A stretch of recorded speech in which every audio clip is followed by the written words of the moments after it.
What is up, fellow sickos? I am Dan Valley coming at you with the one, the only, the certified fantabulous Mr. Grant Hughes. We, as a collective at the HardwoodKnocks NBA podcast, would like to wish you a happy back from All-Star break. We are recording this, though, before the games started, so we hope you enjoyed the bobblehead mini episode we put out. It was a YouTube exclusive, and we also hope you enjoyed. We finally published the Mount Rushmore, every team's Mount Rushmore since 2000 that Grant and I did. Was that over the off season for BR? Man, what is time? Probably. Yeah. But they let us post it, so we hope you enjoyed that. Go check it out if you haven't. And now it's time. This is the last pre-recorded thing we have for Karma rankings. Grant, we're trying to figure out which team deserves the number one pick in the draft lottery this year the most. While everyone's talking about tanking and solutions to tanking, we've decided that deserve got everything to do with it. Got everything. You know what? Thanks, though, because when you were going to ask me how I was doing, I had already thought about, I'm going to say I'm excited to let everyone know that deserve has everything to do with it. Oh. So we've now officially spoken into microphones together long enough to where we don't really need both of us because the hive mind is so real that the same thoughts just pour out. Well, I have a question, though, and this is my ignorance. I was trying to think of, as I was saying it, where is the original quote? I don't know. I can't remember. I thought I was going to ask you. I can't. I'm sure it's one of those people are screaming at the into their phones or at the screen right now because it's super obvious, but I can't remember. It feels like it's either like a mob movie or like a Western. It's The Wire. That's right. The Wire. It's The Wire. That makes a lot of sense. So neither of those things. Yeah, there's some mob in there. That's like a mob adjacent. Kind of. Excellent show, by the way. I'm assuming you watched it, right? I have seen it, yeah. That's one of the hit shows I've actually seen. I feel so just like in the know. All right, so let's talk about The Wire. But how are you actually doing? I'm doing great. I'm really excited to get through. Like, I don't know that we're going to solve anything here, but this exercise really did sort of help crystallize what I'm rooting for now. With respect to the lottery. And it's stupid to root for the lottery because by definition, it's got some elements of randomness to it. But this to me, you know me, I always want it to make sense. I'm always trying to that's important to me. Things that are ridiculous, I want them to make sense. This is now the outcomes we will lay out shortly are what will make sense to me. Should they come to pass with the ping pong balls and all that stuff. This is actually how the NBA draft lottery is going to unfold from now on, is that the NBA is going to put it through give it to us, and we'll put it through the Karma scale, and we will determine who gets what pick. But Karma stands for, because it's very hard to put together for something with this acronym, Karmic Awareness Results in Maximum Advancement. If you can't tell that was forced, thank you. I appreciate that. What we set out to do here was to somewhat objectively, but mostly subjectively determine, well, which teams would actually deserve to get the number one pick in this year's draft lottery. There was some weeding out of the process to where mathematically the Sixers could still get the number one pick. They could fall out of where they are in the East. Their pick is top 4 protected. We didn't consider those instances. There's not any of them really in the West. It's pretty cut and dry when you look at the standings.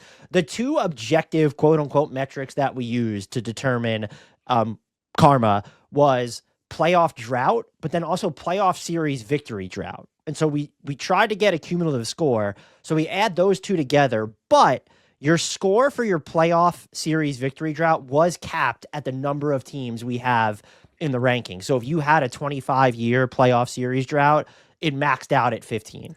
Right. Because you don't want that to weight too heavily, because that gets into a couple of the other questions we asked ourselves when ranking these teams. Did you want to take us through any of those questions? And I think just to put a finer point on the playoff drought weight here, it would skew, had we just gone with the raw number, it would have skewed results in a way that seemed unfair. And this is all about being fair. So for example, the Kings have, or no, who's got the crazy long play? Well, the Kings have a playoff series drought of playoff series 22. win drought of 22, right? Yep. So every other scale here goes from 1 to 15, and you want a high score. You want the 15s. So giving the Kings a 22 in one category, just like, well, yeah, in some ways, I guess if you're a one-issue voter, the fact that they haven't won a playoff series in 22 years might make you say, well, then they need the number one pick.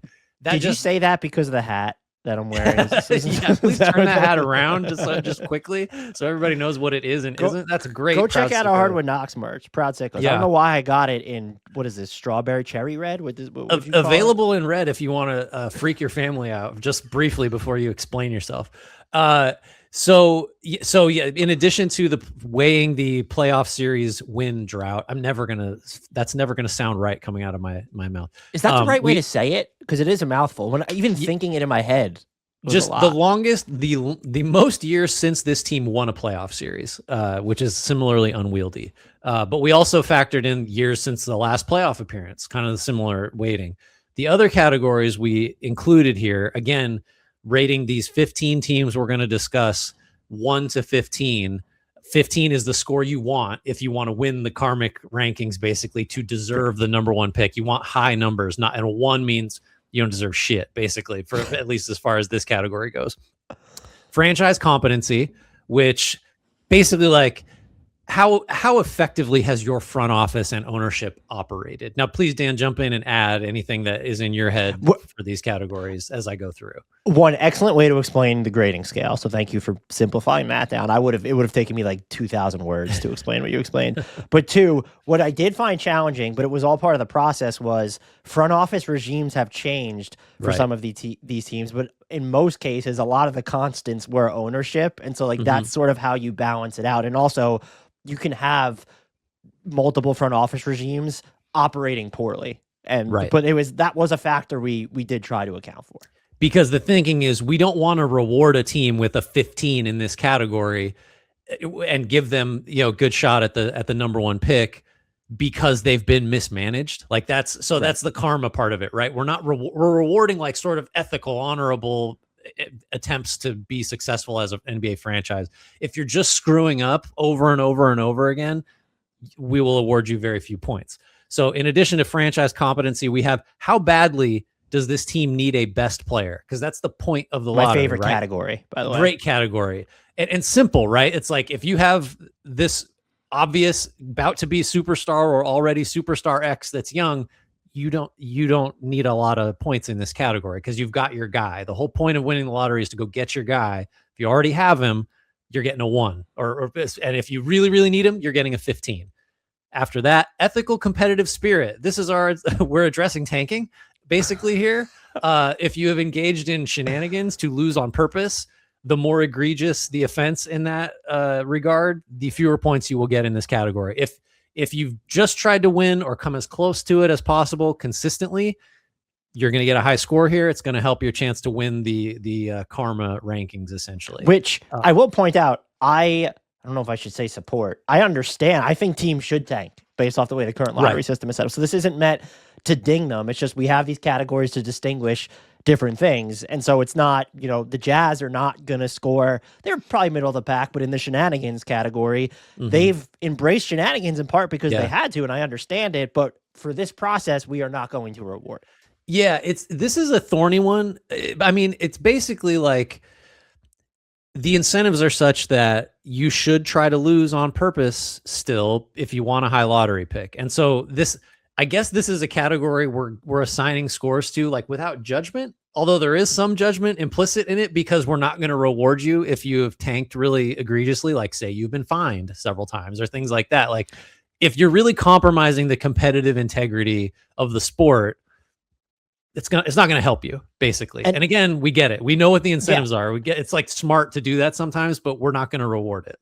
Fair? And I hate singling out the Jazz. I think why the Jazz get singled out so often, I don't know why they get singled out so often, but I think part of the reason is that they're always performing better than they should relative to the talent. Like even right now as we're recording this, they're 6th in crunch time point differential, which is just stupid when you consider that how many games have we seen in fourth quarters now where Jaren Jackson Jr. before his surgery or Larry Markkinen weren't playing. And it's not part of that, like what they're doing, like that helped favor their going back to their front office competency score. Well, this front office clearly understands what it's doing. There is a relationship there, I think, between those two categories, front office competency and like your ethical competitive spirit. The last category is burned by the lottery gods. To what extent? If you've had bad luck based on what your draft pick should have been statistically over and over and over again, we're going to gonna help you out a little bit. If you've had like incredibly good luck and say jumped up several spots when you didn't really need the pick, or just it was statistically improbable, that's not going to help you score better here. Fair enough. Like basically and that I everything. think the big thing there was that final category with burned by the lottery gods. A lot of it felt anecdotal, but it was the ones that stood out to where the Dallas like one really huge bump was enough for you to score low. When you look at the Dallas Mavericks getting Cooper Flag as an example, that would be or if you're looking at the Spurs, regardless of what their lottery position was, but you have Wemby and Steph Castle and Dylan Harper, and how you got those guys so quickly. So that's what would hurt your score. But I will say one pick, the Hawks being an example, getting the number 1 pick in Zachary Risacher. No, you might not love. That's not necessarily going to help them in the best. We need a best player category, but the fact they jumped up so much, that alone is enough to swing their rank to a pretty stark degree.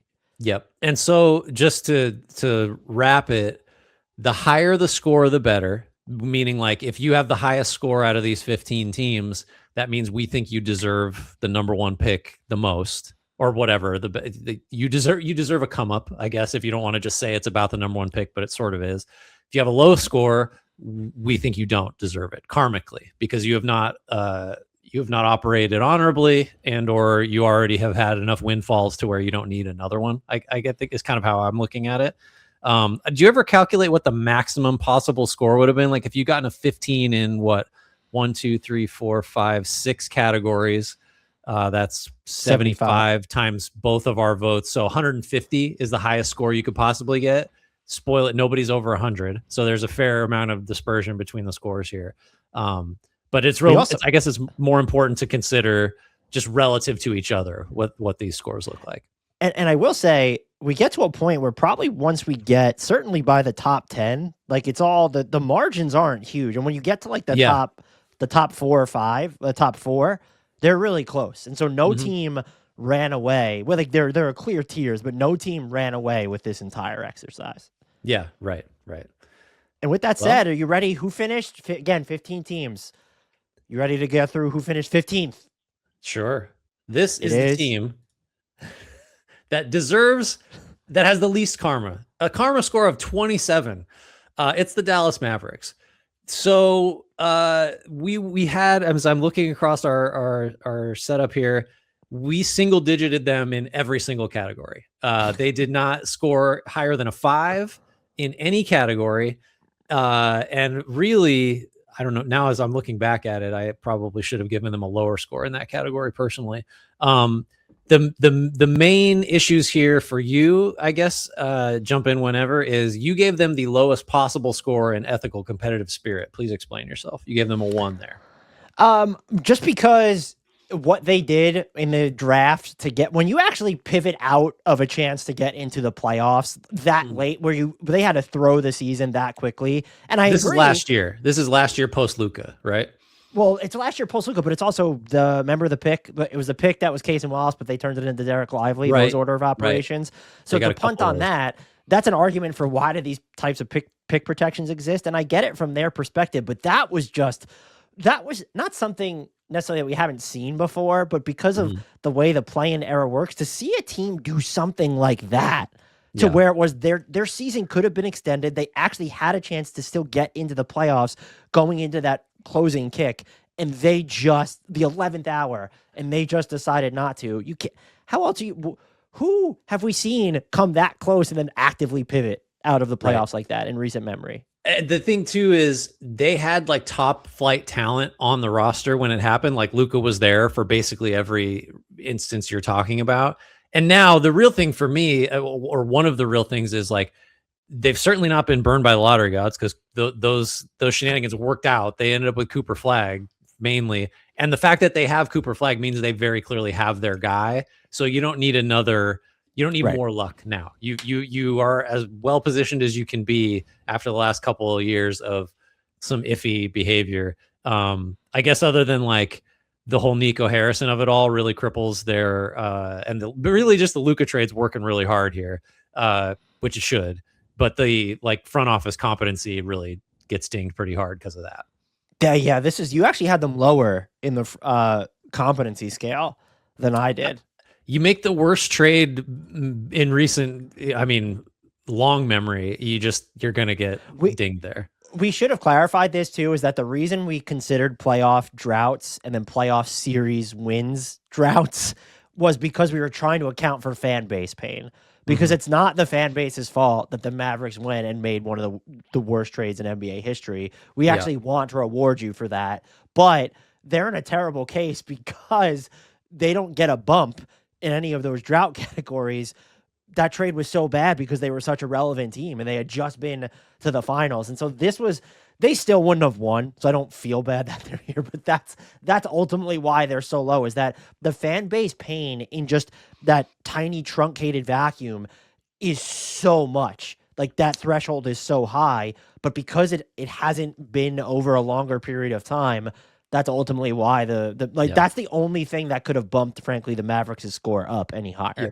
And as we'll see as we move to the next team, the gap between Dallas and the 14th team in Karma score is bigger than the gap between any other two teams. It's like, I think it's pretty clear that the Mavericks do not need or deserve any. They don't have any karma. They don't deserve much luck going forward. Number 14, checking in, the San Antonio Spurs. I think it's terrible that they don't deserve any karma. I mean, Victor Wembanyama needs a best player on the team so that he can be fully actualized. But I don't like you put them in the category that was most fascinating to me with them was how badly do they need a best player, is you gave them dead last. I gave them second, and I won't spoil who I put as like dead last there, but that was always going to be the one that killed them. What became difficult with them is that when you're accounting for this, is they have the playoff series victory drought was actually pretty long, but they're losing because this is a swap. They're not getting any like bump from the year since they were in their playoff appearance. Now that gap ultimately wouldn't matter too much, but that's what also represses their score, is that we know they're going to make the playoffs at this point, so we don't get to account for the playoff drought. When you were going through this, were you surprised, and we ended up putting them in the same spot, at how low they finished when we were looking at the franchise competency score? I think so. So I mean, they did well in franchise competency score, right? Because we both gave them 11s out of 15. So there's only 4 teams that we thought had been more competent. I think, speaking for myself, some of that's probably outdated to how the Spurs they're a model franchise. Like, they haven't been perfect post Popovich, and there's definitely a loud contingent of people that are like, well, if they don't get Tim Duncan, none of this happens anyway. I don't subscribe to that thinking. Sure, that helps, but like, okay, what team isn't defined by the generational player they end up getting? I think in general, like, I think just sticking recently, the Castle pick looks like the right pick. We like the Harper pick. Obviously, Wemby you don't get credit for that, but I think the Spurs generally draft pretty well. They seem like a very high functioning operation. It's one of those things where it's like, I forget who we were talking to. Maybe it was a different, maybe it was a radio hit or something, but it was like, you just don't hear about their executive structure like ever, like you don't, because it just runs and it's fine and nobody wants the credit, or at least outwardly. It just seems like everything works well there, and there's a lot of sane, rational actors in charge. And I think, I don't know, you can tell me because we didn't discuss like where we were going to rank these things, so that we both rated them so high. I'm curious what your thinking was on that. Yeah, the only thing I could really ding them for was, if you go back to, I wasn't even thinking the Tim Duncan tanking thing. It was how they've managed trades, or how long they kind of stayed in them. So there was the Kawhi trade, but then what did that spawn? This long period where they were kind of okay existing in the middle, and it felt like they didn't have higher aim. So when I said so low, I framed that wrongly, but there's just, I mean, karmically, the things that hurt them was they don't need a best player. And then also, they have not been burned by the lottery gods. You just look at who the Dylan Harper pick first, like that changed the whole. Everyone was like, should they have traded for De'Aaron Fox if they would have known they were going to get this pick? And they probably wouldn't have. Right. I mean, in that sense, they started thinking, I think you could make it as simple. We could have just stopped here. Like, you got Wembanyama, like, you're good. Like, you don't need any, and you've got what in the last 3 drafts you've picked. What was Castle, number 5? So you've gotten top 5 picks in 3 straight drafts. Like, you don't need any more help. I don't know if I said their score, but Karma's score of 47 compared to 27 for the Mavs, checking in at number 15. The final thing I'll say too is why I think I guess when I was asking the initial question about the front office competency score is if you go through their future draft picks, their own draft picks are not going to be valuable because they should be so good, but they just have case in point, why we're here talking about the Spurs at all. They just have these swaps with teams that, well, it's just so far enough out that we don't know what the Timberwolves are going to be. Yeah. But like to have a Kings swap, that's insane. Yep. Who comes in at number 13, Grant? With a karma score of 61, so the gap is narrowing, but this is the last like really large gap. Yeah, as I'm looking further up the chart, which 14 points higher, so not quite 20. We have the Thunder. This might seem, like the Thunder should just be last because they're defending champs. Like why should they be even anywhere but dead last year? One is because their franchise competency is a 15. This is just like the most well-oiled machine in the league, maybe in sports. Like you do the organizational rankings across all sports, they're way up there just because they just win every transaction. They make a lot of the right draft picks. Sam Presti just is regarded as about as good as you can get in a decision maker.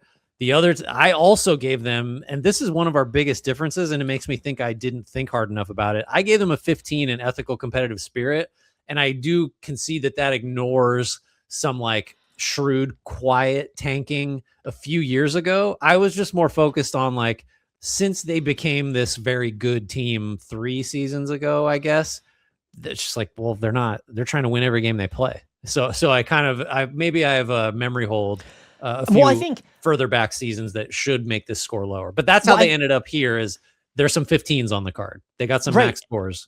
But I think what you're getting at, though, is, and this is why I had them at 7 in that. And I think just because people forget there was that 2-year, like they did deliberate things to tank. But to your point, it was 2 years to get to a baseline where this is what they were building on top of. And so I think you could argue, honestly, if we were to go through this again, but you look at the other teams and it gets hard to delineate, you're probably closer than I might be on the more extreme end of the spectrum because I think it's fair to remind, Oklahoma City had a tank to, in part, get where they are right now, but it was so short. And then a lot of the other things they've done is hitting on trends. Like Isaiah Hartenstein is just a perfect example here of them managing their books, striking at the right time. And like, that's a player who, even despite the injuries, he adds just a whole bunch of things to what they do without taking anything of their core identity away. And so you're probably closer to the majority or the consensus on that than I would be. Because to tank for, and quote unquote, tank for 2 years just to get here. I mean, yes, we know that a huge part of that's a byproduct of the PG trade, but even that is, they found a way to trade both Paul George and Kawhi Leonard, and only one of those players was on their team. Right. Well, you should talk. You gave them a 1, the lowest possible score, and how badly do they need a best player? And it's just I didn't realize you thought Chet Holmgren was that good. Well, this is more so about Brooks Barnhizer, but thank you for your service. I understand that Wemby's younger, and I suppose more of an anomaly, but Shea, assuming he's going to be able to play in enough games, about to win back-to-back MVPs and is smack dab in the middle of his prime, where it's with Wemby, it's let's see, will he be awards eligible this year? Right, so I get the window and the runway are technically longer, so I would understand why you'd pick him. I think for me, I mean, Shea's the better player today. There's no doubt. So in that sense, like you're just right to make them the one there. I think for me, maybe I focus more on like, we're building a team, we're starting from the ground up, and it's like, give me Wemby. Like that's to me, that's like my first pick if that's what we're doing. Fair. But Shea's better than he is today. Next year, we shall see. I don't know. So let's we're narrowing the gaps here. Who is our number 12 team in the Karma rankings? With a karmic score of 63, we have the Atlanta Hawks. As we alluded to at the top of this, they were most burned by their they were most burned by the lottery god score, like jumping up and getting the number 1 pick, even if you're not happy with the end result in that draft a couple years ago. That's huge for them. I also will say that we both had them fairly low in the franchise competency score. Because no, this is not a team. When you get to ethical competitive spirit, wow, we were really similar across. I haven't looked at how Grant ranked it. We just looked at the cumulative rankings. They have not been a team that's tanked, but they've just been aggressively mediocre, really, even as they made their conference finals trip in 2021. And that's just not something you could support strongly. Yeah. And I think what also hurts them there is it kind of felt like they've been caught in a weird limbo of trying to figure out whether they should try to be better than aggressively mediocre or hit the reset button for almost a half decade at this point. And that's just not a functional like vacillation that you want to perpetuate for that long. And I think that's a good like broad encapsulation for me. If I can think readily of incidents where I thought like I kind of thought that was a risky decision at the time, or maybe even thought it was bad, or has been very quickly revealed to be like a dumb decision, you're getting dinged here. And so just like, I don't know, like Ricochet was probably the wrong pick at 1. The Dyson Daniels contract looks real bad right now. The DeJounte Murray trade going back doesn't look good. You also just traded Trae Young at like the nadir of his value. That's just going off the top of the head. I'm sure not there's willing more, to ever go into the luxury tax. Right. That should, I mean, if anything, we should probably weigh that pretty, it may be more heavily. The Pelicans are lucky they couldn't qualify for this exercise. Yeah. Boy. Oh, would they have? That's interesting. Would they have been lower than the Mavs? But so just that factors in. If there's just a handful of like, oh God, that was a mistake. Which now that I've just said all those, it kind of feels like the Hawks should rank even lower. But the thing is, they haven't tanked ever. When's the last time that's true. Recently. That's true. We respect that. Although not in a Chicago Bulls kind of way. We don't respect that. Although good for them, they're doing it now. The fact that the Hawks have that swap with the Pelicans is just like they have such a good chance of again like just defying karma. And although like that's a smart trade. I just listed all their dumb trades. That was a genius trade. Everybody agreed it was the best trade of the offseason. So like I don't know. Here's a question though. Getting into another category, I struggled with it for this team, and I was clearly wrong about Jalen Johnson overall. I did not know where to put this team on the needs a best player scale. I ultimately put them at 4, which suggests that they don't need a best player all that much.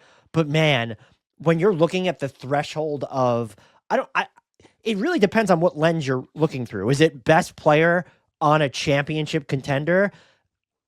We could probably have a really in-depth discussion on whether that can be Jalen Johnson. But if it's best player on a top 4 team in the conference, which is a broader look at, and probably more so in the spirit of how I considered it, they've got him already. And so I ultimately put them at 4, which looks like that's where you put them as well. But I don't know if you thought about it for a while, but I thought about it for quite some time.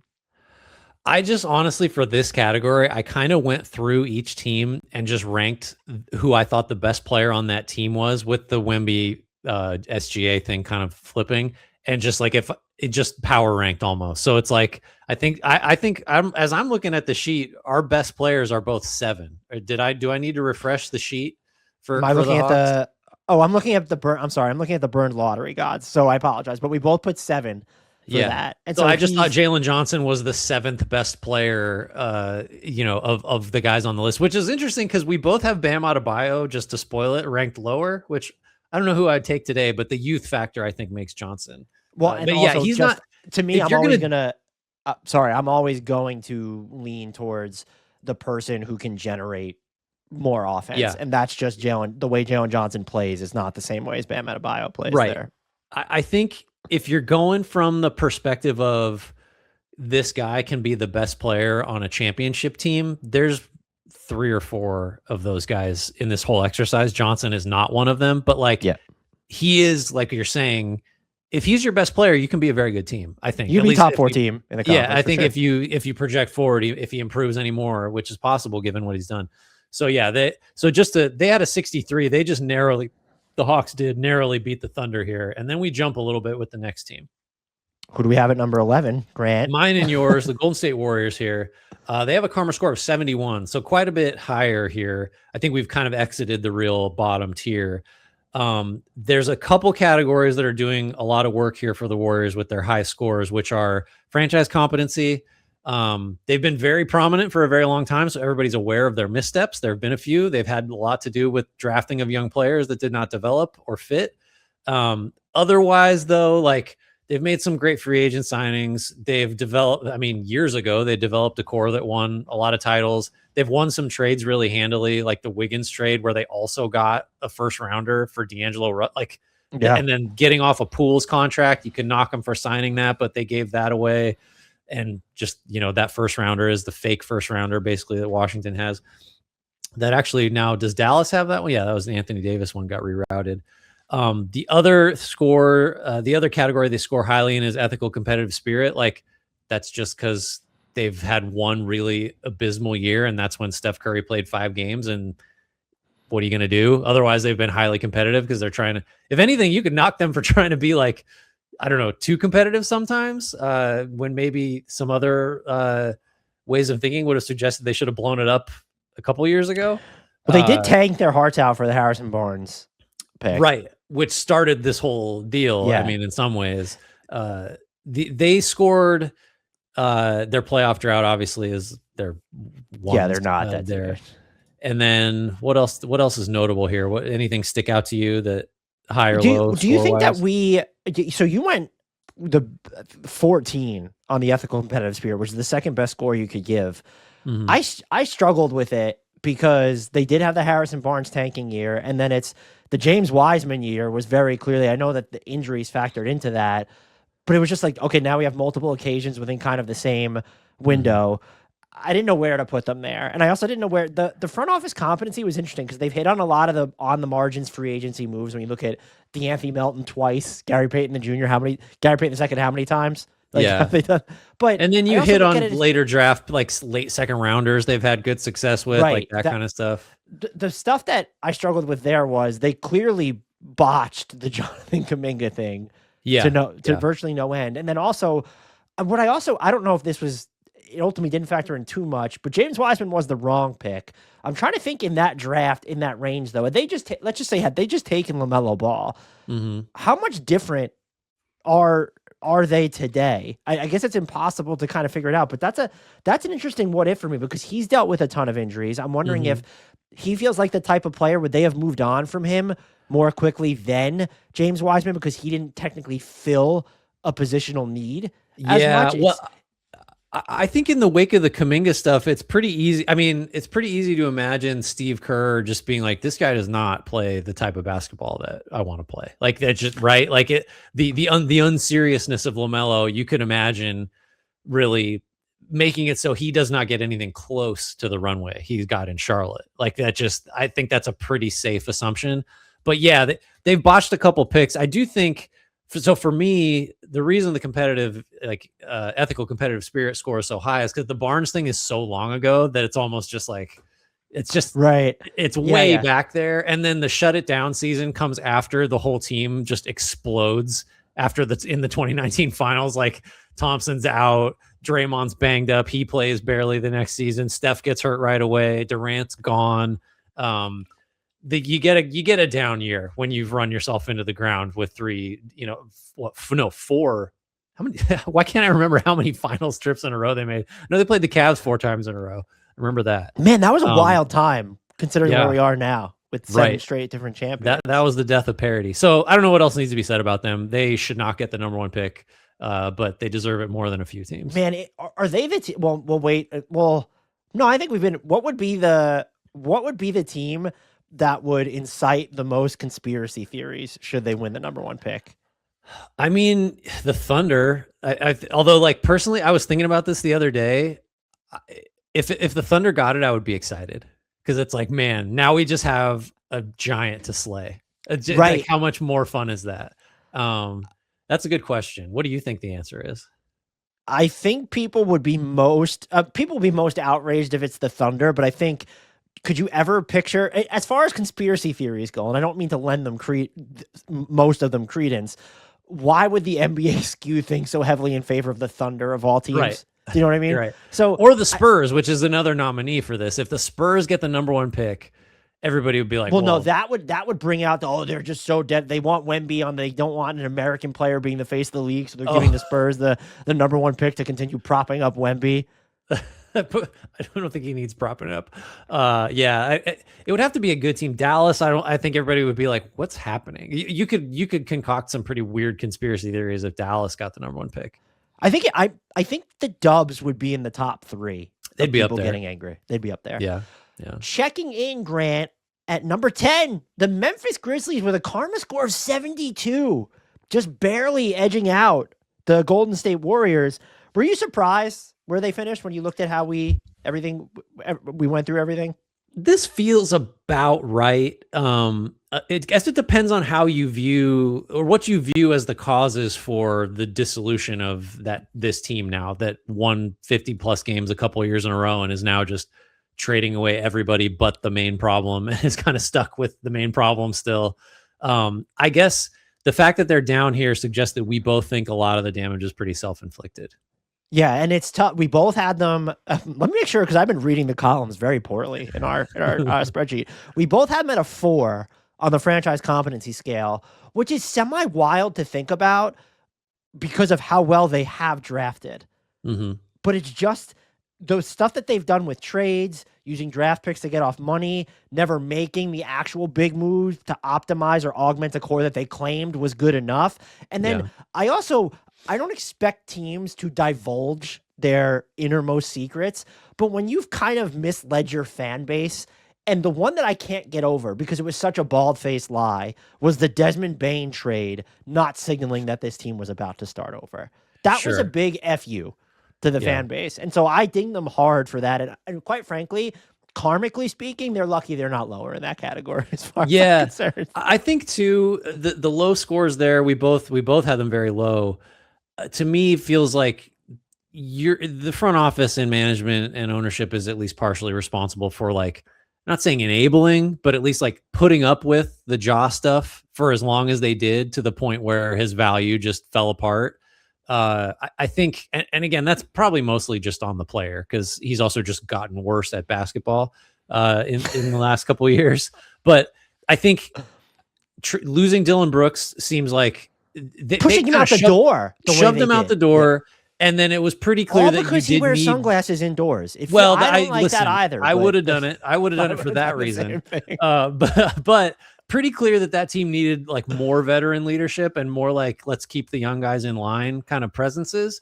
It just kind of letting things get out of control. I feel like we're both kind of knocking them for that. And then just transactionally, like you said, there's some real mistakes. The Marcus Smart trade tree just is never going to be like excusable. But even just stupid things like having to give up seconds to get off the Zaire Williams contract, I just don't. And that, by the way, that was a miss to trade up and get Zaire Williams in the first place too. True, forgot about that.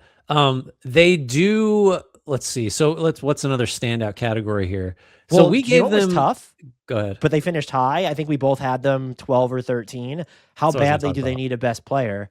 And it's clear they don't want John Morant anymore, and it clearly can't be John Morant anymore. Mm-hmm. And I think I don't know if this comes as a source of consolation, but if you're a Grizzlies fan, if they're drafting, we have them 10th in the karmic rankings, they'll find value for the most part wherever they are in the draft. Yeah. You just have to wonder how long before they, use him to salary dump someone else that they gave a bad contract. Like that's the main concern with this team. But if they were open, let's just say in a vacuum, they were open to, we're not going to move John Morant. Like we're going to try and salvage this. Would you have lowered them on that scale at all?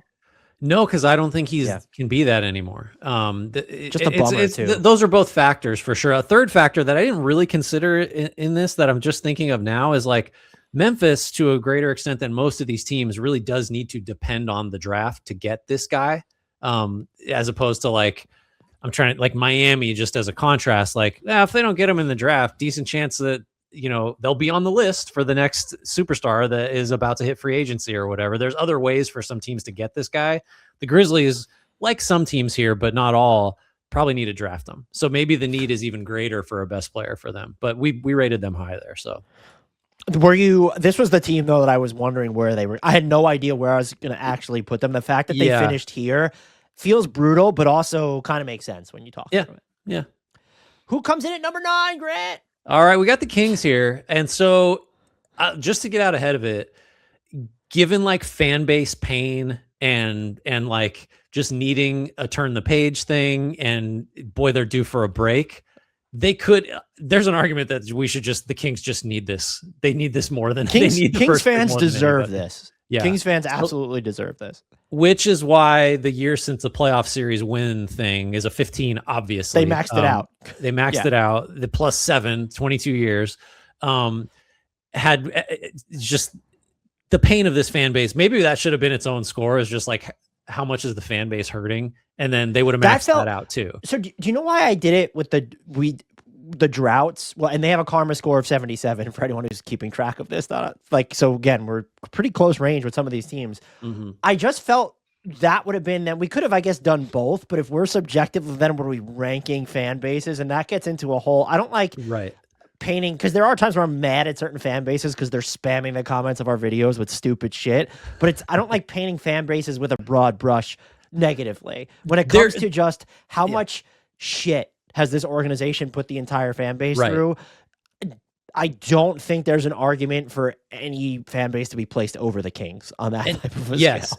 And relatedly, their franchise competency was the easiest one I think either of us gave out, because this is the model franchise for capricious decisions, like just the hiring, firing cycle of coaches and GMs, bad drafting, bad signings, bad trades, like you name it. This franchise excels in the race to the bottom in all of those transactional categories. Had we been able to go negative, I think we both would have happily, just dropped some negative 14s on this.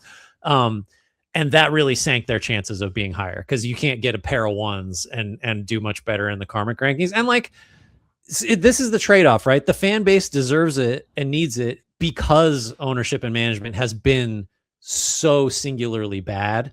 They're two related categories, so maybe they almost cancel each other out.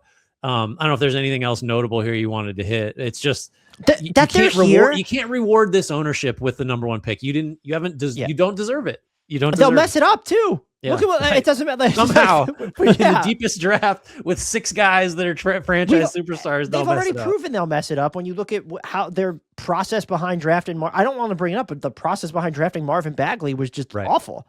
Yeah. A lot of the reason that I can't, and nothing changes, which is why Vivek Ranadive is the common denominator. But that's what's tough is, so how much blame do you put? We saw that piece on ESPN about the vision Scott Perry has for this roster. Okay, cool. Look at what you did over the offseason and then had to undo at the trade deadline. None of this makes sense. And the fact that they're here and they still finish so high on the needs of best player scale, it's like they have nothing basically to show for any of this pain, except for that. Remember that year, the light the beam year, pushed the Warriors to 7 games, and we thought this organization turned a corner, and it was just boom, fire the coach. Yeah, boom, trade your best player. Like it just one after the other. They can't have nice things. They can't have nice things. This one of which is a number 1 pick. You know what team can have nice things? They come in at number 8, the Utah Jazz, with a karma score of 78. Just beating out Grant's favorite team, the Sacramento Kings. This team, spoiler alert, we mentioned them before when it came to shenanigans. They did not finish very high in ethical competitive spirit. I had them at a 2. You gave them a 1. So we're same range. But they've gamed the system basically as much as any team. I think what you could say is there have been rosters, when you look at Brooklyn and Washington, they've just started out bad and stripped their rosters down to the studs like before the season ever started. The Jazz have always felt as if they have too much talent left over from some of their teardowns. And the big one for them, but this contributes to franchise competency, by the way, is when you got peak value for Rudy Gobert and Donovan Mitchell. We might never see trades like that ever again. Like even the Desmond Bane trade, I mean, look at all those picks. The Jazz got an all-star, borderline all-NBA player in addition to all of those picks. But that also kind of fueled why they've had to tank so much, because they were just like the crown jewel of that trade was not supposed to be Lauri Markkanen, and it turned into Lauri Markkanen. So there's like an interesting push and pull there. But I would argue I put them at, when it came to franchise competency, I had them at 13. You had them at 9, which I thought was fascinating. That feels low to me, especially since I also apparently have the Heat at 9. That's probably supposed to be a 10. You didn't even need to break the tie. You would have broken it. Is that the reason we accidentally had a tie there? Yeah. 'Cause I can't count to 10. I think some of it is, well, we're kind of talking about the same thing. So I'm dinging them a little bit for having to pivot and egregiously tank and get their one in competitive spirit, ethical competitive spirit, because they just sort of like went halfway with, they had to steer, they had to change course in ways that, like, even prior to the season, I feel like we were talking about a couple of the times, like, I think this team might be too good to be at the very, very bottom. Like, what are they going to do? Like, how long will they bench Markkanen for? Like, which kept happening, so I think, I guess half measure is not quite the right word, but you kind of understand what I'm saying. Like, they haven't quite, I don't know, executed the plan, which we're giving them 1s and 2s for in the ethical competitive spirit categories perfectly.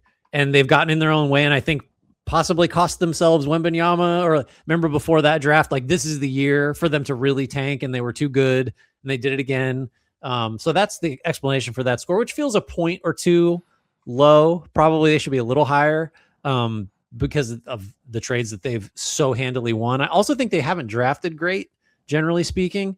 I don't know how much of that is like, maybe Taylor Hendricks has a very different career without the injury and is still on the team.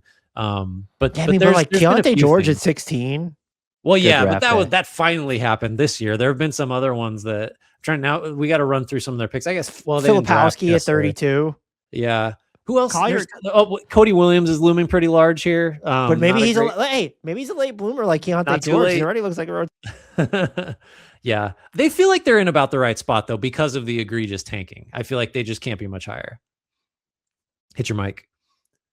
We both had them, I think, 12 when it came to the burned by the lottery gods, because they've drafted in the top 5 once despite all their tanking measures. And just, okay, Taylor Hendricks, I really liked him. I said he was going to be better than Jaren Jackson Jr., who is now ironically on this team.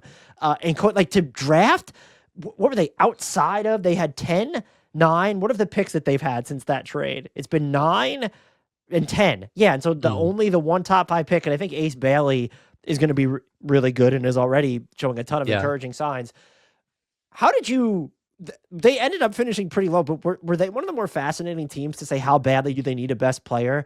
Because I think there's an argument to say none of the players that they have right now might be the ideal best player if you're trying to build a contender in the West, but you just have so many fringe 2-3 options that they'll approximate enough value there. Yeah, like Markkanen is an all NBA caliber guy, given, just choose a random year. He's going to be in the conversation if he plays enough. George's ascent. I think Ace Bailey, probably not a super duper star, but it's way too early to shut that door. Like they've got enough.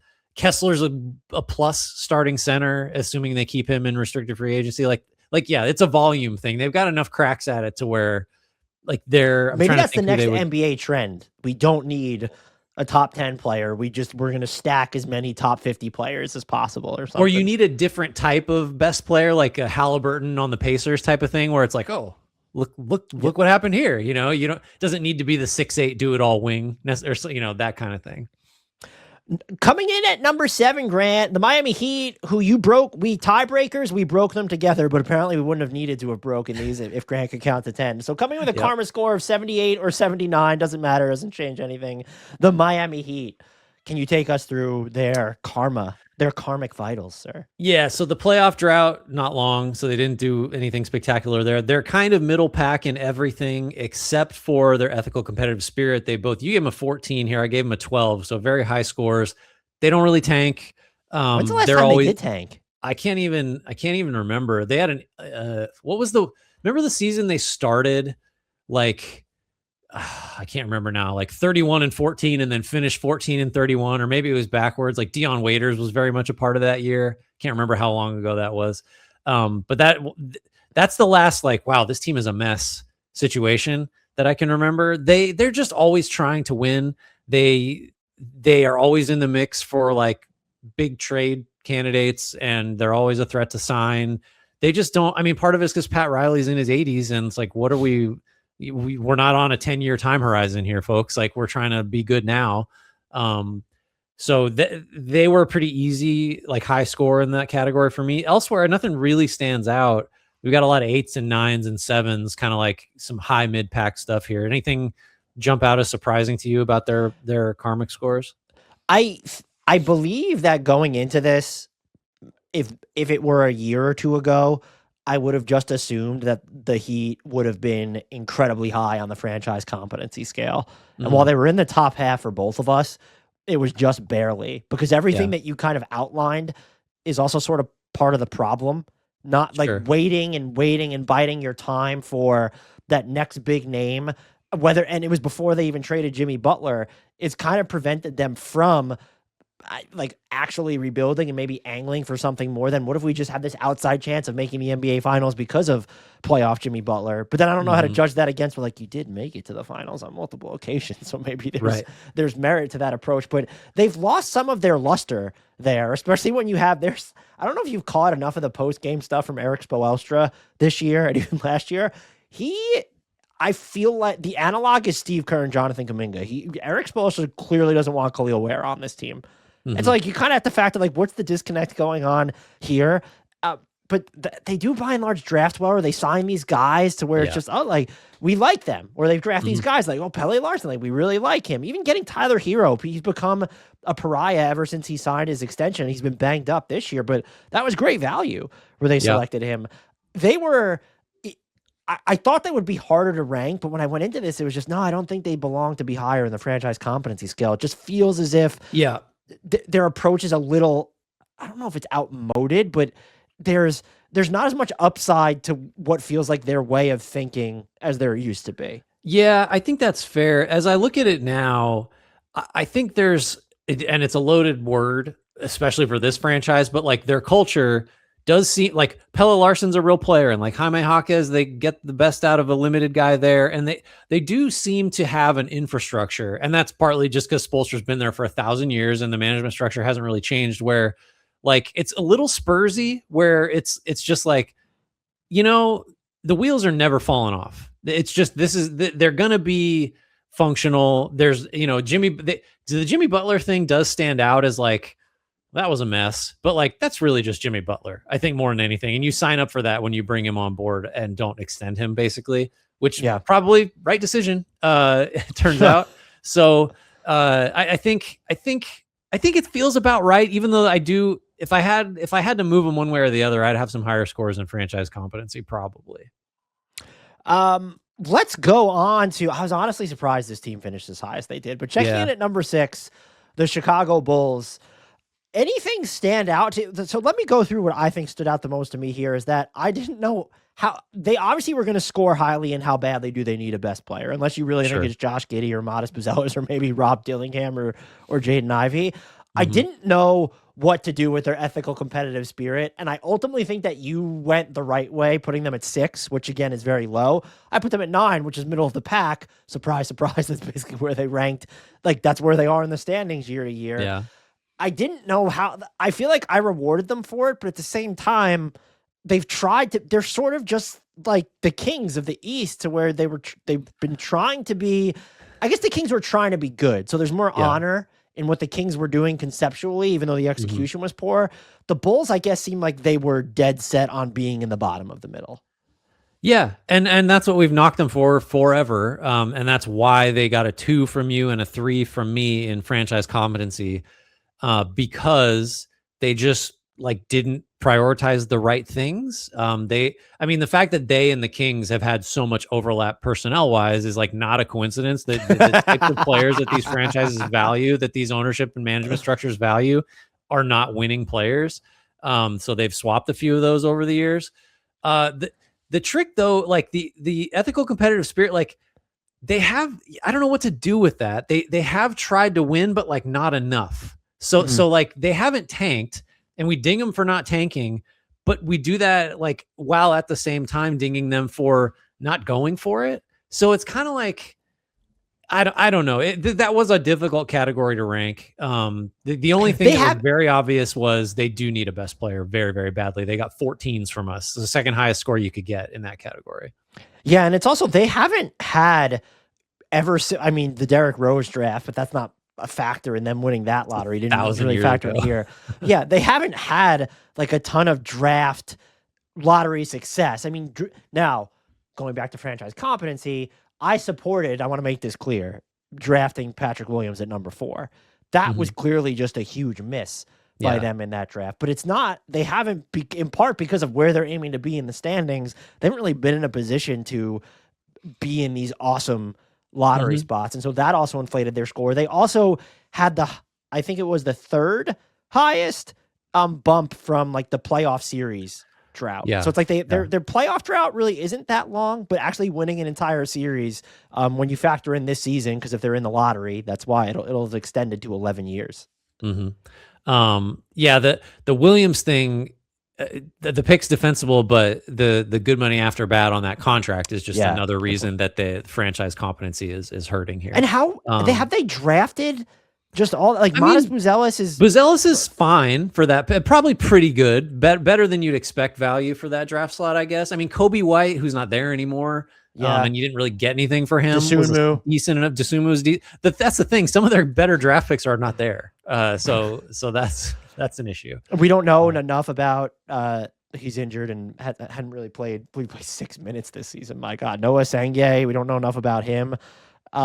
Dalen Terry at 18 in 2022.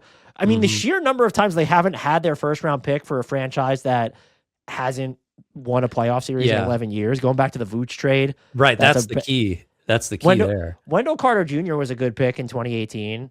Yeah. I was in the bag for, well, they didn't keep him, but I was in the bag for Justin Patton, if you care. Denzel Valentine at the end of the lottery in 2016. You remember that one? I'm sure I liked that one at the time. Do you want to take who? We're in the top 5 now. So the Bulls were the first karmic score in the 80s with an 81. Who's at number 5? Number 5, Grant. Sorry. The Portland Trailblazers edged them out by a single point with a karma score of 82.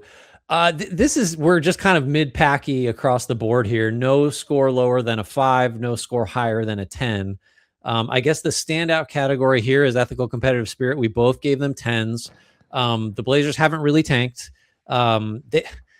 It's tricky because like they have had some meaningless stretch runs. You know, for the billionth time, it's like, remember when Anthony Simons was crazy down the stretch of all those meaningless games and everybody went. There's a few instances of that.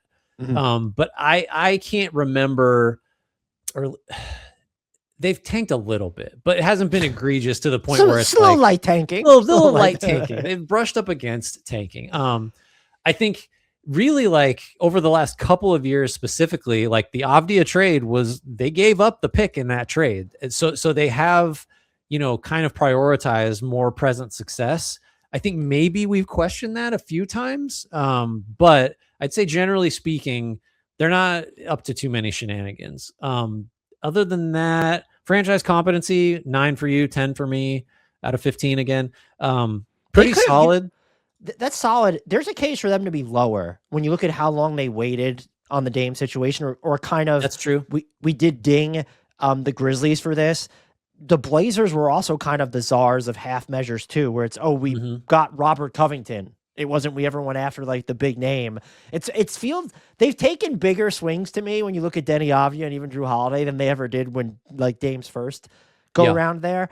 But I don't know how much more to have penalized them for that. No, I do think this isn't a category, but like this is a team that if they did get the number 1 pick, I would be here for it because we love Denny Avdia. We like some of their other young guys.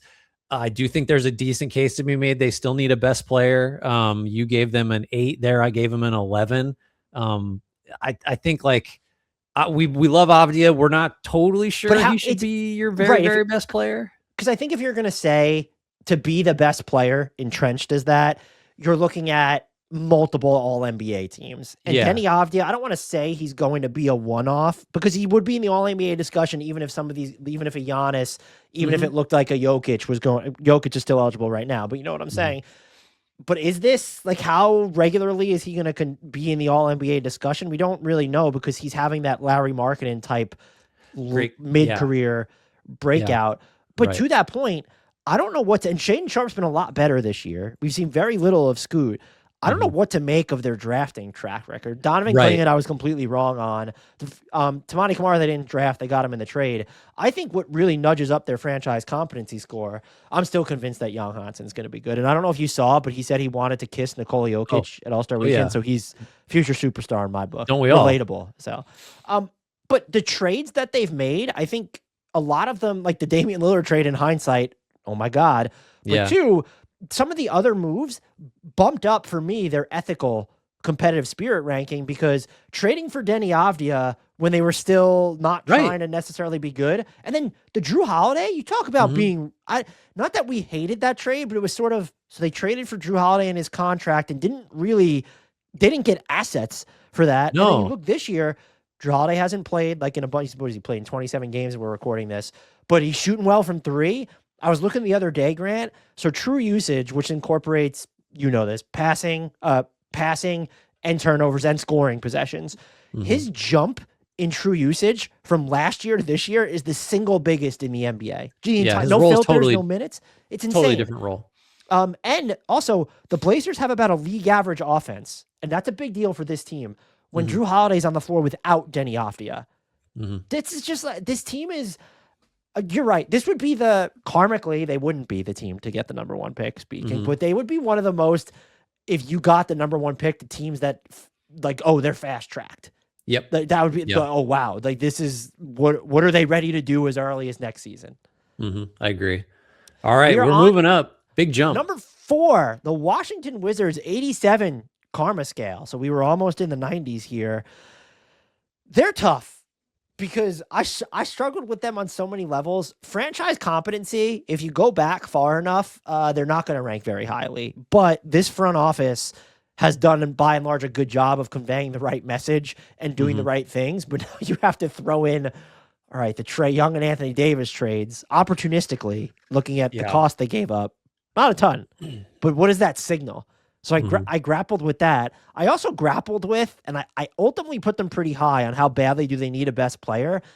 Unless you believe that it's Alex Sarr, Anthony Davis, or Trae Young, I can't, in my heart of hearts, I can't believe that they expect Anthony Davis or Trae Young to be that. I mean, they will be next year. One of those two will those are their 1-2s. Alex Sarr is not close to being as good as either of those guys healthy. But yeah, like they're not really on the team. You know what I mean? Like and then it's, you run out of, so if we're not factoring in, we do need to factor in the veterans, but it's just, if it's not Sarr, I don't think it's I love Keyshawn George, but it's not anybody. It can't be anybody. At this point, it's not going to be Bilal Coulibaly. No. That's not Trey Johnson's game. It's not going to be Bub Carrington. That was another category I struggled with for them. Now, the ethical competitive spirit thing. Is there more honor in just being bad off rip because you've assembled your roster that way over the offseason and you're so bad that you don't need to bench any of your best players? That's another element of this that I grappled with. Yeah, and I went, as I'm looking at it now, I gave him a 2.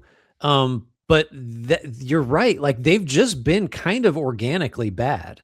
I would say, like, I think there were ways they could have performed better, but they have not done quite the same level of, just finable stuff that some other teams have done. So I feel a little bit of regret giving them that low of a score there.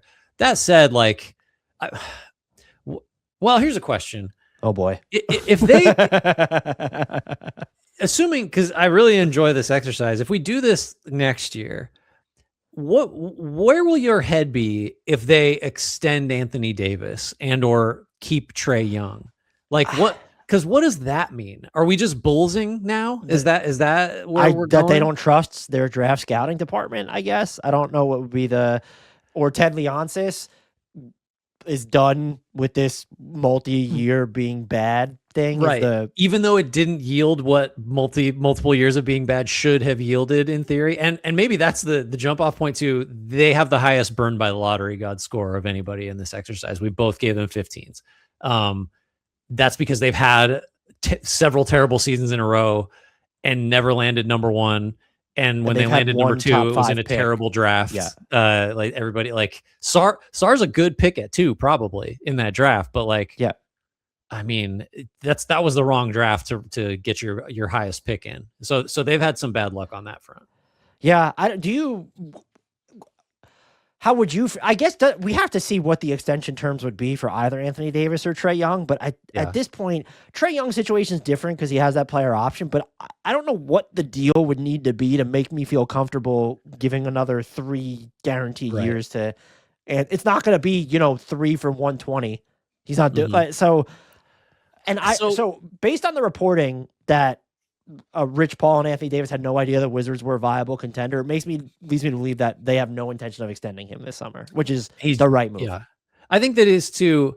The only hesitation I have is like, you didn't really give up anything to get either of these guys. So it might have been it's probably going to be one first round pick, and that one first round pick is going to convey at number 30. Yeah, I think we would have been much harder on them, say in a franchise competency category, had they really had to give up anything of consequence for either Young or Davis, or if it was very clear that they viewed them as like, these are our 2 cornerstones now.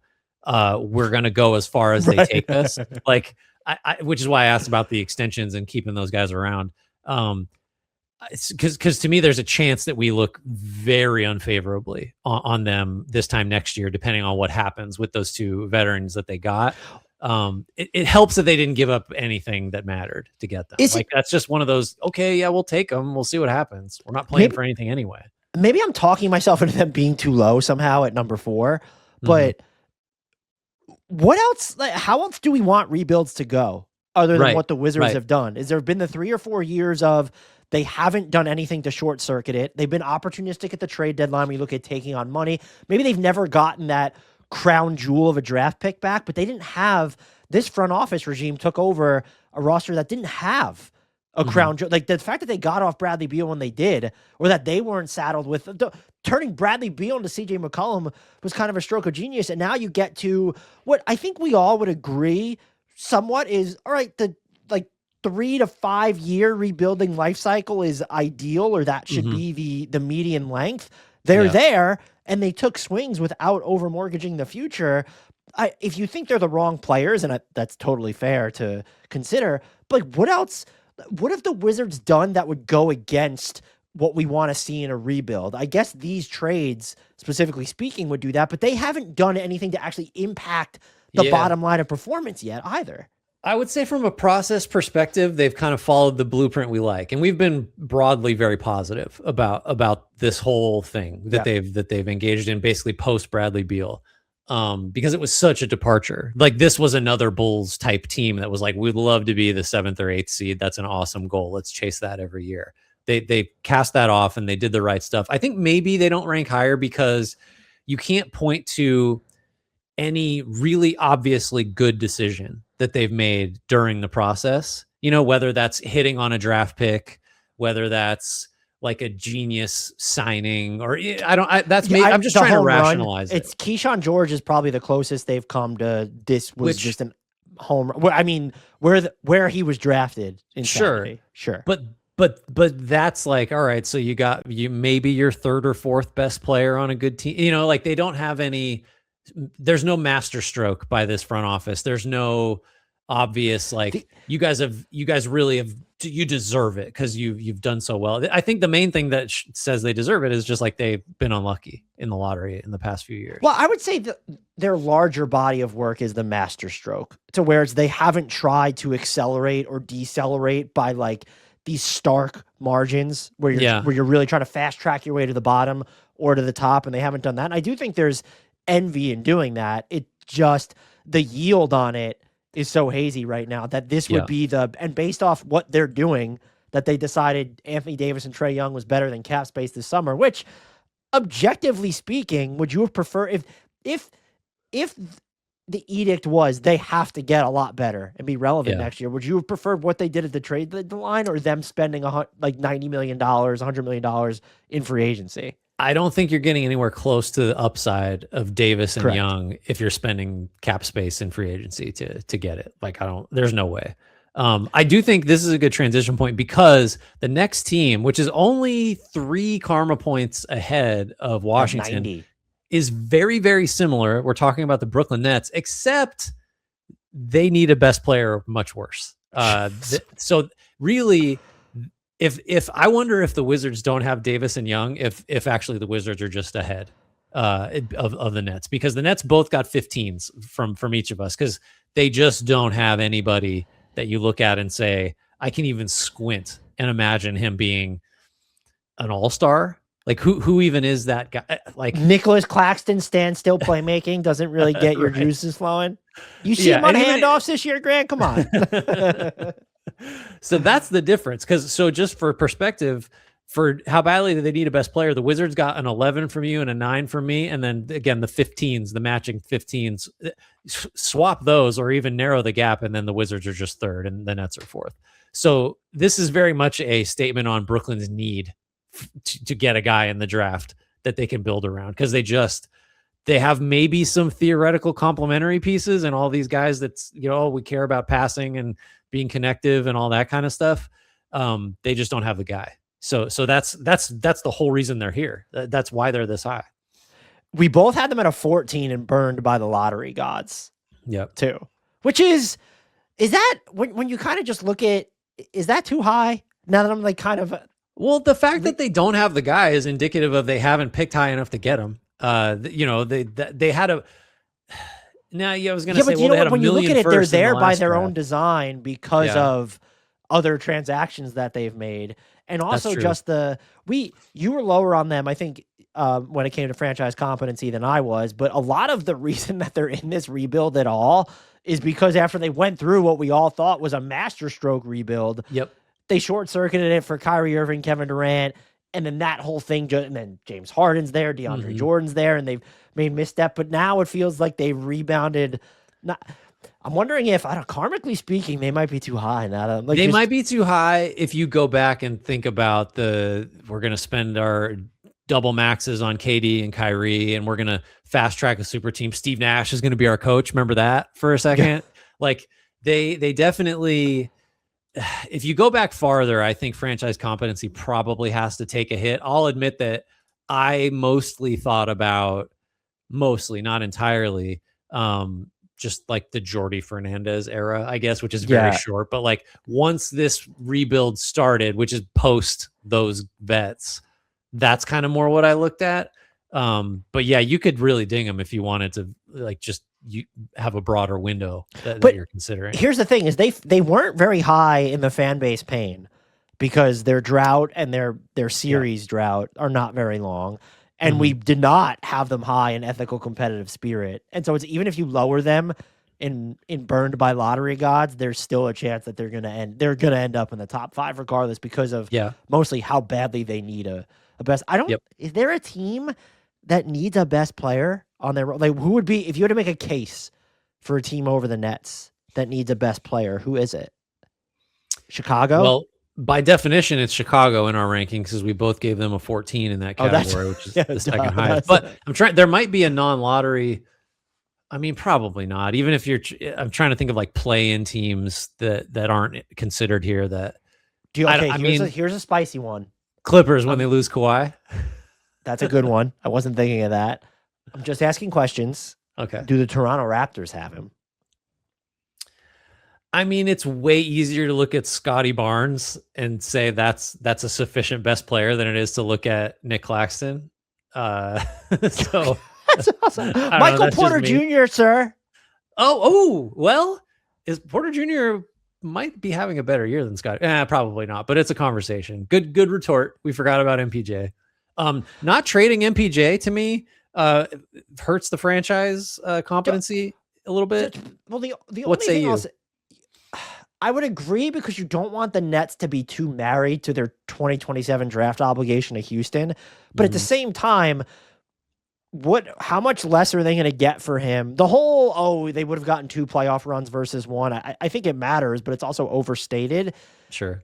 I don't think the offers for him are going to get much worse. And also, if you have cap space and Michael Porter Jr., and then you get a really high pick, maybe they are deciding that this isn't going to last very long. And so we're going to go, and like Michael Porter Jr. just fits alongside anybody, will be on an expiring contract. That's a TBD for me. I'd have to see what the best offer, if they were sitting there saying, well, we need the Desmond Bane package for Michael Porter Jr., and then it's no. So then I'd have questions. I do not have questions about this team, who comes in at number 2. The Indiana Pacers with a karma score of 91, Grant. Yeah. I'm not surprised at all that they ended up here. They do not get a bump, but surprise, surprise, their playoff drought hasn't been. They were in the finals 8 months ago, so right. Pretty good. They were most standout for me when it came to ethical competitive spirit. Mm-hmm. This team doesn't. You could say right now they got fined for tanking, which is just absolute BS because it was sort of an isolated incident by their standards, or it only just started. And it's this player participation criteria is so, it's not opaque, but it's so teams like the Wizards, you can't get fined because it doesn't matter who they bench. But in the Pacers case, it's so unequal. It doesn't make sense. But this team doesn't tank. They don't even, Herb Simon didn't even want to give DeAndre Ayton an offer sheet in restricted free agency because he thought it was unfair to the Suns. Like, he'd rather work out a sign and trade and like compensate the team for the ethicality in Indiana, the hoops. They're just so ethical. And so it's pure. I gave them they just try to be the best that they can be year to year. Until this year when it's like, this is clearly the right thing to be doing. Like, also, just a very high scores, ethical, competitive spirit, franchise competency. Just like, I don't know, the fact that they traded to get their 2026 first rounder back during the finals last year, and now we're in a position where it's like as likely as anyone's to be number one. Like, conspiracy theorists here, what you could argue, did they know there was a high risk of what was going on with Tyrese Haliburton? That's why they made it. But even if that's the case, that was incredible. And now, the one thing we both gave them 14s, you said, right, in franchise competency. I did not love the way they handled the Miles Turner situation. But ultimately, how much can you knock their lack of commitment to him over the years when they still reached the NBA Finals, and only after Tyrese Haliburton's injury did they kind of send him on his way and didn't receive compensation for him? That matters, but it's also just, I mean, holding on to him was the right call. Like, that helped unlock a lot of what they did offensively and even defensively for them. And you could argue they got out at the right time because he just hasn't been as good, and they have a better player in the pipeline now in Zubats, which, again, to go to competitive spirit, they gave up 2 future firsts to go get a guy who won't help them this season. Yeah, like, it just, there's a lot to like here. So let's maybe talk about what else stands out here. I mean, how badly do they need a best player? Tyrese Haliburton. Well, maybe there's a bit of an asterisk here if he's not 100%, but like, you're not, until he proves that he's not that same guy, you don't need a best player, because he took him to the finals. He took him to game 7 of the finals, and they might have won it if he hadn't gotten hurt. That's the definition of a best player. However, here's a take that Mort said to me, and I called him insane on one of the podcasts we did. Okay. That if he had the number 1 pick or even the number 2 pick, that he would consider reorienting the Pacers. This is before the Zubats trade. He would consider reorienting the Pacers around that pick rather than Tyrese Haliburton because of the Achilles injury. To me, that is an endorsement of how great Haliburton is, because you can orient around someone else and he can still be just as valuable on that same team. Because what is he like other than defense? He's a great spot up shoot. Like, he will be great as a secondary creator if you need him to do that. I just don't. But don't you think he deserves that? My point was, don't you think that he has earned the chance to come back before you make that decision? 100%. I would not reorient, to use the term, around somebody else, especially a rookie. Like, I'm changing my timeline. And they're not, but they've clearly signaled that they're not just by making the Zubats trade. Right. You don't trade for Zubats if you're like, our timeline is now that of a 20-year-old that we're about to draft. Like, no way. I think, again, though, if whoever they draft, say they get the number 1 pick, say it's DeBonta, say it's Boozer, say it's whoever, I just think, like, and that guy is in year 2 or 3 on a, I don't know, like an Anthony Edwards trajectory, where it's like pretty clear that this guy's going to be making a bunch of all NBA teams. I don't think Haliburton is someone that's like, well, this isn't a fit. Like, what? Like, he does everything well that you need him to do on offense. And like, if he gets less defensive attention, like, imagine the passing that the Pacers will have. I tried to think about a while ago what I would be most concerned, like what area of his game would I be most concerned about coming off the Achilles injury, because it's not, they play fast, but a lot of the reason they're playing fast is what's happening in the half court, not necessarily he's using blinding explosion to get up the court.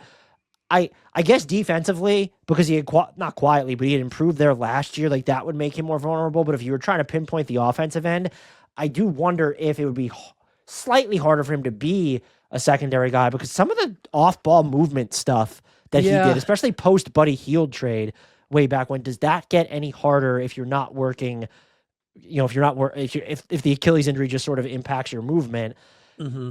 I actually think I would be more worried about him creating his own shots, because that was kind of that's been an issue in parts of his career to this point. And if you aren't quite as twitchy, I could see that being, but he's still going to be so valuable just because of how he sees the floor and how he ultimately makes everybody better. I ultimately think this is going to be a Kevin Durant type of just comeback from Tyrese Halliburton, is that if there is a difference with Kevin Durant, you also, how much of it is actually associated with age. And so like even Tatum too, I just look at those guys, maybe they come back and they're like 5 or 10% worse. And that still means that they're going to be in the MVP discussion each year. Right. The number one team, Grant, do you want to guess who it is? I mean, I'm looking at the sheet. The Charlotte Hornets. Karmic score of 93. I want to ask you this before we get into the nitty-gritty of how they fared. Are you surprised? No, because we're so clearly in the bag for the Hornets. I think that we unethically just made this happen. Tell me I'm wrong. Like, I'm a little surprised. But I love it, and it feels right. I think two things above all really shifted where they ended up here. One is just objectively they maxed out the years. They more than maxed out. They haven't won a playoff series in 20 plus years. So they got a score of 15. They and the Kings are the only team to do that. They also have a very long playoff drought. It's longer than the Kings is. So that's going to bump them up. They had the single longest playoff drought of anyone. Yep. On top of those things, though, I really do think the shift from the Michael Jordan led ownership to this group led by Rick Schnall, and then having Jeff Peterson in the front office, and the moves that they have made over the past couple of years really solidified their spot in. Now, if you look at franchise competency, they actually finished, wow, I didn't realize they were pretty high for you. They probably, if we did this 2 years ago, there's a chance that they would have been like in one of the bottom three. I was just going to say, like, no doubt. Like they were, it's hard to beat the Kings, but they would have been in consideration with literally anybody else. Like two is not crazy. Like during the Jordan era, like you don't pile up a playoff drought like that if you're being run well. Like they definitely would have been really low there. So I just viewed, you alluded to it, the way this rebuild has gone, like the patience they've exercised, the willingness to make the little marginal incremental moves, to not take a big dumb swing, to just happily accept seconds, to not tie up the books. Like all of that has been exactly what you want to see. And I think it's a little bit like the Wizards have done, except like the Hornets have just made the right picks and they've held on to players that maybe other teams would have cut bait on, like LaMelo, for example. They've had a lot of difficult decisions mixed in there with like the small, unsexy moves. So like they kind of, to me, at least in the most recent seasons, which is kind of what I'm considering, have kind of done all the stuff right. That's a big discrepancy for us there, but I feel strongly that they've just done a great job front office wise. Their big miss, and it doesn't look as egregious now, but like Tijon Salon at number 6 is still maybe the biggest blemish on their record. I guess some people would say not trading LaMelo Ball, but that patience has been kind of validated by what they're doing as we're recording this at this moment. Exactly. No, I think that's what I mean. Like I'm sure in discussions with you over the last couple of years, I've said they should trade him because I don't think he's going to stay healthy enough or get to the level of where he's your best player and you're doing anything. But now they might be a little jazzy because of Knippel and Brandon Miller. Right. Well, but the thing is, like, they can win it two ways. Either LaMelo can sustain this and continue to improve and Charlotte keeps winning and he is that guy, or it doesn't matter because Knippel is. And you drafted him in a spot where it was like, ooh, that's high. And now it's like he should be rookie of the year. And he's having the greatest shooting season by a rookie ever. I have no doubt Knippel will make like many, many all-star games. And that feels like a floor. So just like, the LaMelo of it all is kind of right sized now, because you don't need him to be your absolute apex guy. You have another crack at it. And that's before getting to Brandon Miller, who, like, Yep. I don't know, I could see it in a couple years if he's the best player on this team. Not unthinkable. I gave them a pretty huge bump in competitive spirit too, because so many of their poor showings have just been LaMelo was injured and we don't have anybody else there. So they've tanked, but they've never been among the most, they've never consistently been among the most egregious tankers. I will say, if we were trying to go by, I want to just see what would happen next year if this team won the draft lottery. Yeah. The Blazers, the Jazz, and the Hornets are like super high up there for me. That could be absolutely chaotic. The Pacers, those for sure, three, and the Pacers for me. The Pacers would be fascinating so all these other teams I name are still sort of in they're looking to break into the relevant spectrum. There would be such a fascinating dynamic to see the Pacers trying to contend for a title while integrating.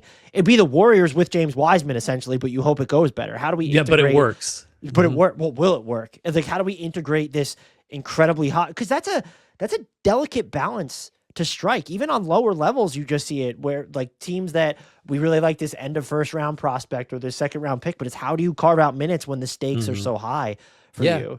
Yeah. Now, I would trust them to figure it out. I would trust Rick Carlisle to figure it out. I do think we should note that the Pacers run away with this, if not for the Hornets playoff drought, because that is a massive score, and the Pacers have the lowest scores in those categories. So if not for those, like, I'm trying to think of any other scenario where, like, if not for this category, things would have been more different. That's the one. The Pacers are probably 10 points clear of everybody else in the Karma rankings if the Hornets didn't have the longest playoff drought outside of the Kings. But look, fan base pain matters to me though too. And it should. I'm just saying that's doing a lot of the lift, which isn't wrong. I mean, who was the last Charlotte Hornet to make an All-NBA team? Oh my God. Kemba Walker. Did he ever make one? I think it was Kemba Walker, and it's like Kemba Walker and Al Jefferson were their two most recent All-NBA players, which is this fan base has endured a lot when you're looking at the basketball product on the floor. And they've also, don't you feel they've maybe been teased the most just because you have this potentially transcendent player in LaMelo, even Brandon Miller until this season, when you're looking at his availability and the flashes he's shown, or how many times did we enter the season saying, I don't know, man, the Hornets have a lot of dudes. Like, they might surprise some people in these. This is like pre-Con Knipple, pre-Brandon Miller, too. No, I mean, and just to pile on, like, Kalkbrenner is a good pick where they got him. Sion James plays real minutes where this is just a franchise competency again. Like, they've done a lot right in again post ownership change. They have too like quietly solid draft stash, all of their own, that Mavericks pick, that Heat pick, so they could be active up. If they win the lottery, and they also have I really hope it's the Pacers, the Blazers, or I want every fan base to get the number one pick, but the Pacers, the Blazers, the Hornets, and the Jazz would be just the most fascinating ones to me. And so, if deserve has anything to do with it, the Charlotte Hornets will win the draft lottery. They deserve it most. It's been mathematically proven. They won karma score of 93. That was the benchmark to beat, and no one beat it. They are karmically the team that deserves the number one pick the most. Do you agree? Do you disagree? Let us know what you think of karma. This was fun. I enjoyed it. I just like that we really did some science. You know, spoiler alert, this might be expanded too to include more people and appear on a certain website that both of us work for. So, and I think we'll fine tune it. We might add or subtract categories. We might. There's a lot of directions to go here. This is an annual, unless people hate it. This is an annual podcast. I just feels like we're gonna do it anyway. Fuck the audience. That's good content. We love you guys. All right, you got anything to add? No, you ready to take us out? Look, 15 teams in under 90 minutes while explaining the super scientific karma metric that we came up with. That's banner pacing by us. Thank you, everybody, for listening, for watching. Make sure you rate and review and subscribe. Let us know what you think of the karma rankings. Give us categories. Look, science is an ongoing process. You know, you hypothesize, you perform the experiments, you test and test and test. I saw a commercial, I think for Nike maybe, or the Olympics that said that. That's how I learned the scientific method. It was not sophomore year of high school. Join our Discord. Links for that, YouTube and podcast description. Tell your friends, tell your enemies. Shouts, Frank Ntilikina. Apologies, Jared Allen.